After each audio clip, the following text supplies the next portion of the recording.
দর্শক, আপনারা কি কখনো ভেবেছেন যে যে আমেরিকা এতদিন ধরে মানবাধিকার আর শান্তির লেকচার দিয়ে এসেছে, সেই দেশের প্রেসিডেন্ট একটা দেশের রাষ্ট্রনেতার জানাজায় বোমা মেরে সব অতিথিকে উড়িয়ে দেওয়ার প্রকাশ্য হুমকি কিভাবে দিতে পারে?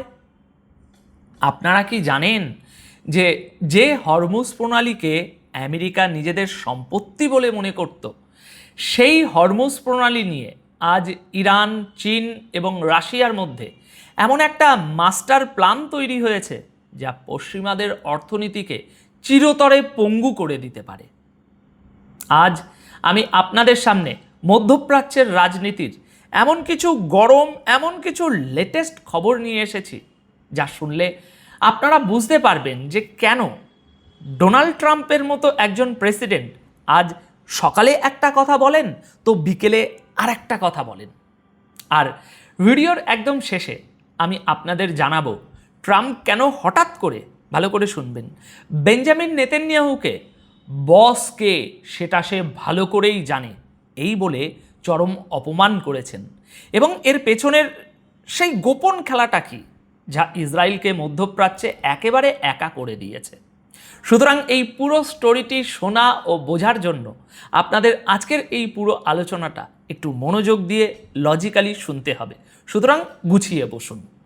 দেখুন, আপনারা যারা নিয়মিত মধ্যপ্রাচ্যের পলিটিক্স খুব গভীরভাবে এখন ফলো করছেন তারা জানেন যে গতকাল 4 জুলাই থেকে ইরানে তাদের শহীদ সুপ্রিম লিডার আয়াতুল্লাহ আলী খামেনির জানাজার আনুষ্ঠানিকতা শুরু হয়েছে। ভাই, লাখ লাখ মানুষের ঢল নেমেছে তেহরানের গ্র্যান্ড মুসল্লায়। আর ঠিক এই সময়েই আমেরিকার প্রেসিডেন্ট ডোনাল্ড ট্রাম্প এমন কিছু প্রলাপ বকছেন যা শুনলে যে কোনো সুস্থ মস্তিষ্কের মানুষ শিউরে উঠবে।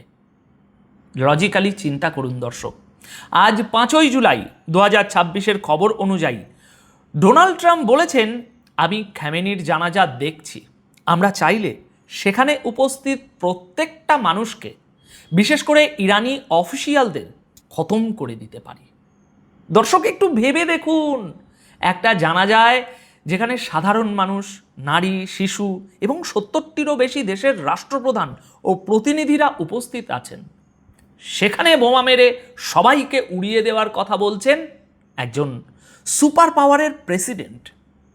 কিন্তু এর পরপরই ট্রাম্প আবার পাল্টি খেয়ে বলেছেন, আমরা যদি সবাইকে মেরে ফেলি তাহলে আলোচনা করার জন্য তো আর কেউ বেঁচে থাকবে না। তাই আমরা সিদ্ধান্ত নিয়েছি যে এই জানাজার সময় আমেরিকা বা ইরান কেউ কারো দিকে গুলি ছুড়বে না। দর্শক, আপনারা কি এই লোকটার সাইকোলজিটা বুঝতে পারছেন? তিনি একদিকে হুমকি দিচ্ছেন, আবার অন্যদিকে বলছেন আমি শান্তি চাই। ট্রাম্প আরও বলেছেন যে তিনি নাকি খামেনির জানাজায় লাখ লাখ মানুষের ভিড় দেখে শকড, অবাক হয়েছেন। তিনি ভেবেছিলেন ইরানের মানুষ খামেনিকে ঘৃণা করে। এর মানে কি? এর মানে হলো আমেরিকার গোয়েন্দা সংস্থাগুলো ট্রাম্পকে সম্পূর্ণ ভুল তথ্য দিয়ে আসছিল। তারা ভেবেছিল খামেনিকে মারলেই ইরানে বিদ্রোহ শুরু হবে এবং রিজিম চেঞ্জ হবে। কিন্তু আজ ট্রাম্প নিজের চোখেই দেখছেন যে ইরান ধ্বংস তো হয়নি, বরং খামেনির মৃত্যু পুরো ইরান এবং শিয়া সম্প্রদায়কে আরও বেশি ঐক্যবদ্ধ করেছে। ট্রাম্পের এই কনফিউশন বা বিভ্রান্তি প্রমাণ করে যে আমেরিকা এখন মধ্যপ্রাচ্যে আক্ষরিক অর্থেই অন্ধ হয়ে ঘুরছে। কিন্তু দর্শক, আসল খেলাটা শুরু হয়েছে হরমুজ প্রণালীতে। আমি বারবার বলেছি, হরমুজ প্রণালী হলো গ্লোবাল জিওপলিটিক্সের আসল চোখ পয়েন্ট। আজ 5 জুলাইয়ের একটা খবর পশ্চিমা বিশ্বের রাতের ঘুম হারাম করে দিয়েছে।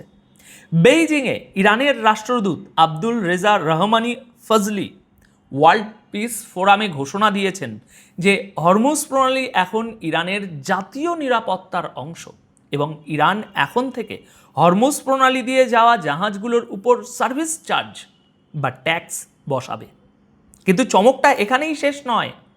ফজলি পরিষ্কার বলে দিয়েছেন, চীন আমাদের বন্ধু রাষ্ট্র, তাই চীনের জন্য স্পেশাল ডিসকাউন্ট বা বিশেষ ছাড় থাকবে। রাশিয়া এবং অন্যান্য বন্ধু রাষ্ট্রগুলোকেও স্পেশাল ট্রিটমেন্ট দেওয়া হবে।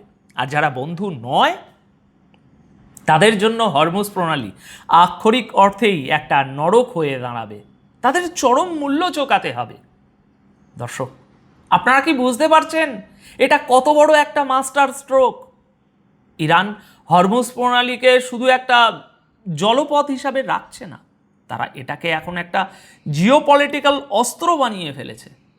তারা পশ্চিমা বিরোধী বিশ্বের দেশগুলোকে, বিশেষ করে আপনার চীন এবং রাশিয়াকে এই বার্তা দিচ্ছে যে তোমরা আমাদের সাথে থাকো, আমরা তোমাদের সস্তায় তেল দেব এবং তোমাদের সবচেয়ে গুরুত্বপূর্ণ তোমাদের যে সাপ্লাই চেন সেটা সুরক্ষিত রাখবো।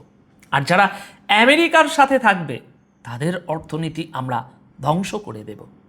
আর আমেরিকার অবস্থা দেখুন, আমেরিকা বলেছিল হরমুজে কোনো ট্যাক্স বসাতে দেওয়া হবে না। ওমান, ফ্রান্স এবং ব্রিটেন মিলে একটা জোট তৈরি করছিল, বা বলা ভালো করছে। ফ্রান্স তাদের মাইন অপসরণকারী জাহাজ পাঠিয়েছে। এর আগের প্রতিবেদনেই এই সমস্ত খবরের বিস্তারিত আমি আপনাদের জানিয়েছি, পারলে দেখে আসবেন। কিন্তু তাতে কি ইরানের কিছু যায় আসে? একেবারেই না।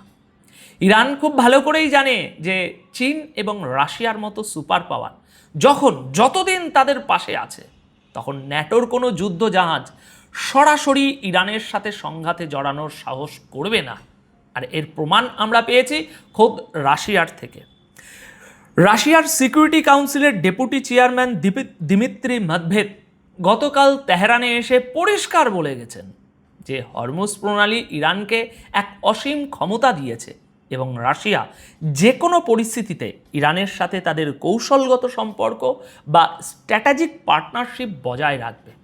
অর্থাৎ রাশিয়া এবং চীন প্রকাশ্যে ইরানের এই হরমুজ প্রণালীর ব্ল্যাকমেলকে সমর্থন দিচ্ছে। এবার আসুন দেখি মধ্যপ্রাচ্যের আর এক গুরুত্বপূর্ণ দেশ মিশর কি বলেছে। আপনারা জানেন, ইসরায়েল যখন গাজা এবং লেবাননে ধ্বংসযজ্ঞ চালাচ্ছে, তখন এর ফলে সুয়েজ খালের ট্রাফিক বা জাহাজ চলাচল মারাত্মকভাবে কমে গেছে। আজ 5ই জুলাই 2026 খবর অনুযায়ী মিশরের president Abdul Fattah al Sisi জানিয়েছেন যে এই হামলার কারণে সুয়েজ খালে মিশরের ইতিমধ্যেই $6 বিলিয়ন বা $600 কোটি বেশি ক্ষতি হয়ে গেছে। আল সিসি প্রকাশ্যে বলেছেন যে গাজার সিজফায়ার এবং আমেরিকা ইরানের মধ্যে সই হওয়া MOU কোনোভাবেই ব্যাহত করা যাবে না। এর মানে কি? এর মানে হলো মধ্যপ্রাচ্যের সুন্নি আরব দেশগুলোও এখন ইসরায়েলের উপর চরম বিরক্ত। মিশর, যারা কিনা আমেরিকার অন্যতম মিত্র, তারাও এখন চাইছে যে ইসরায়েল যেন যুদ্ধ থামায়, কারণ ইসরায়েলের এই আগ্রাসনের মূল্য চোকাতে হচ্ছে মিশরের সাধারণ মানুষকে। আরব দেশগুলো এখন প্রকাশ্যে ইরানের সাথে সুর মেলাচ্ছে। খামেনির জানাজায় আরব দেশগুলোর প্রতিনিধিদের উপস্থিতি প্রমাণ করে যে ইসরায়েল মধ্যপ্রাচ্যে আক্ষরিক অর্থেই এক ঘরে হয়ে পড়েছে। আর এই পুরো পরিস্থিতির কারণে ডোনাল্ড ট্রাম্প এখন ইসরায়েলের উপরে তার রাগ ঝাড়ছেন। ভিডিওর শুরুতে আমি আপনাদের যে সাসপেন্সের কথা বলেছিলাম, এবার সেই সত্যটা জানুন। আজ 5ই জুলাই 2026 ট্রাম্প প্রকাশ্যে বলেছেন, নেতানিয়াহুর সাথে আমার সম্পর্ক খুব ভালো, কিন্তু সে খুব ভালো করেই জানে যে আসল বস কে। ট্রাম্প আরও বলেছেন যে আগামী সপ্তাহে তুরস্কে হতে যাওয়া ন্যাটো সাবমিটের পরই হয়তো নেতানিয়াহু ওয়াশিংটনে তার সাথে দেখা করবেন। দর্শক, একজন স্বাধীন দেশের প্রধানমন্ত্রীকে যখন অন্য দেশের প্রেসিডেন্ট প্রকাশ্যে বলেন যে আমি হলাম বস, তখন বুঝতে হবে সেই দেশের নিজস্ব কোনো সার্বভৌমত্ব নেই। ট্রাম্প আসলে নেতানিয়াহুকে এই মেসেজটাই দিচ্ছেন যে তুমি যদি ভাবো যে তুমি একা একা লেবানন বা ইরানে হামলা করে পুরো মধ্যপ্রাচ্যে আগুন লাগাবে আর আমি তোমাকে বাঁচাবো, তাহলে তুমি ভুল করছো। ডিসিশন আমি নেব, তুমি শুধু সেটা ফলো করবে। ইসরায়েল চেয়েছিল আমেরিকাকে ব্যবহার করে ইরানকে ধ্বংস করতে, কিন্তু উল্টো এখন আমেরিকাই ইসরায়েলকে শেকল পরিয়ে রাখছে। কারণ ট্রাম্প জানেন যদি এখন যুদ্ধ শুরু হয় তাহলে হরমুজ প্রণালী চিরতরে বন্ধ হয়ে যাবে। চীন আর রাশিয়া সেই সুযোগে তাদের ইকোনমিক গেম খেলবে এবং আমেরিকার অর্থনীতি ধসে পড়বে। দর্শক, এটাই হলো বর্তমান বিশ্বের আসল চিত্র। আপনি দেখুন আর না দেখুন, পশ্চিমা বিশ্ব আজ তাদের নিজেদের অহংকারের ফাঁদেই আটকে পড়েছে। যে খ্যামিনিকে তারা হত্যা করেছিল সেই খ্যামিনির জানা যায় তেহরানের আকাশে ড্রোন দিয়ে তার বজ্রমুষ্টি ছবি আঁকা হয়েছে। এই বজ্রমুষ্টি প্রমাণ করে যে ইরান শেষ রক্তবিন্দু পর্যন্ত এই যুদ্ধ চালিয়ে যাবে। এখন আপনাদের কাছে আমার প্রশ্ন, দর্শক, আপনাদের কি মনে হয় ট্রাম্পের এই বসকে সেটা সে জানে? মন্তব্যের পর নেতানিয়াহু কি আসলেই আমেরিকার কথা শুনে যুদ্ধ থামাবেন, নাকি নিজের রাজনৈতিক জীবন বাঁচাতে ট্রাম্পের আদেশ অমান্য করে নতুন কোনো বোকামি করবেন? আর ইরান যে চীনকে স্পেশাল ডিসকাউন্ট দিচ্ছে, এর ফলে কি আমেরিকার ডলারের রাজত্ব সত্যি সত্যিই শেষ হয়ে যেতে বসেছে? লজিক্যালি চিন্তা করুন এবং আপনাদের মূল্যবান মতামত অবশ্যই নিচে কমেন্ট করে জানান। আপাতত এই প্রতিবেদন তাহলে এ পর্যন্তই। দেখা হবে পরবর্তী প্রতিবেদনে নতুন কোনো খবরের সাথে। সবাই খুব ভালো থাকবেন, সুস্থ থাকবেন। ধন্যবাদ আপনাদের সকলকে।